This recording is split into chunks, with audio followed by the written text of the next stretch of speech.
Bacaan dari surat pertama Rasul Paulus kepada Timotius. Saudara terkasih, di hadapan Allah yang menghidupkan segala sesuatu dan di hadapan Yesus Kristus yang memberi kesaksian yang benar di hadapan Pontius Pilatus, aku memperingatkan engkau.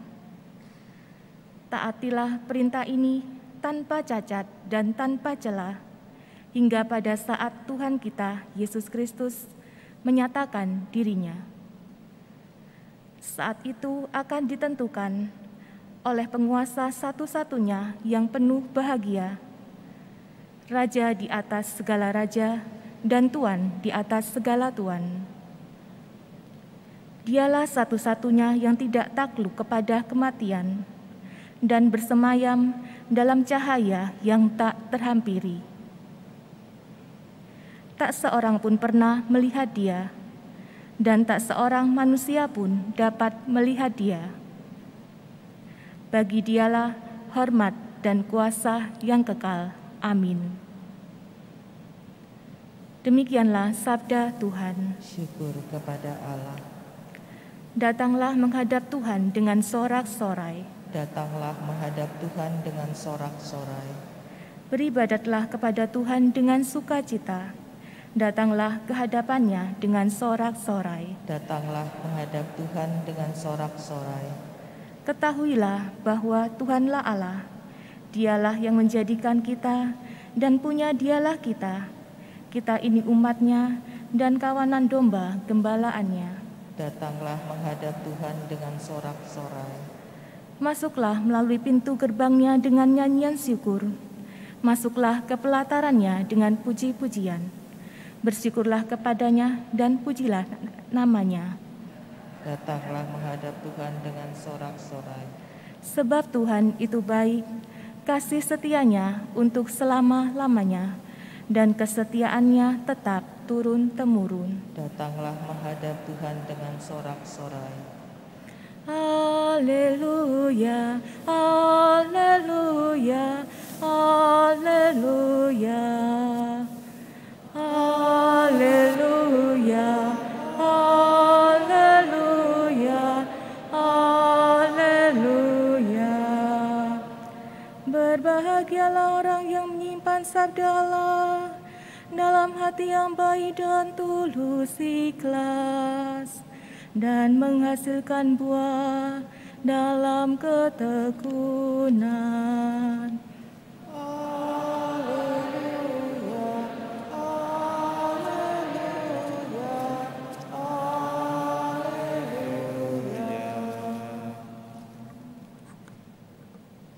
Tuhan bersamamu. Dan bersama rohmu. Inilah Injil suci menurut Lukas. Dimuliakanlah Tuhan.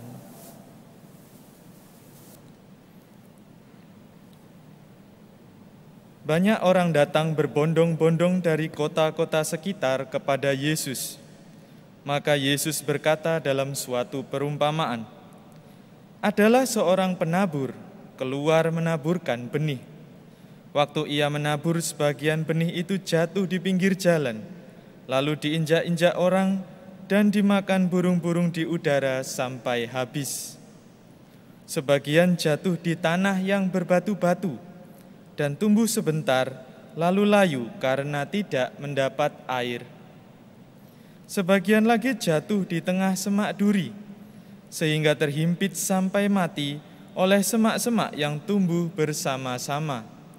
Dan sebagian jatuh di tanah yang baik, lalu tumbuh dan berbuah 100 kali lipat." Sesudah itu Yesus berseru, "Barang siapa mempunyai telinga untuk mendengar, hendaklah mendengar." Para murid menanyakan kepada Yesus maksud perumpamaan itu.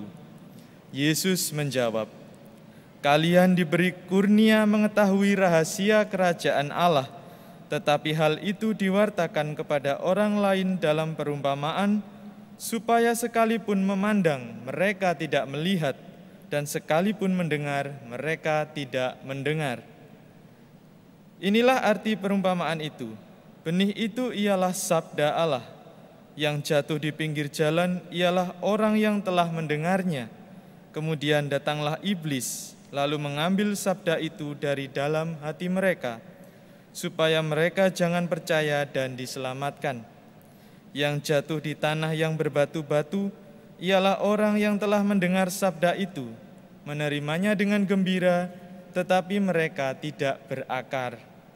Mereka hanya percaya sebentar saja, dan dalam masa pencobaan mereka murtad. Yang jatuh dalam semak duri ialah orang yang mendengar sabda itu, dan dalam pertumbuhan selanjutnya mereka terhimpit oleh kekhawatiran, kekayaan, dan kenikmatan hidup, sehingga tidak menghasilkan buah yang matang. Yang jatuh di tanah yang baik ialah orang yang mendengar sabda itu dan menyimpannya dalam hati yang baik dan menghasilkan buah dalam ketekunan. Demikianlah sabda Tuhan. Terpujilah Kristus.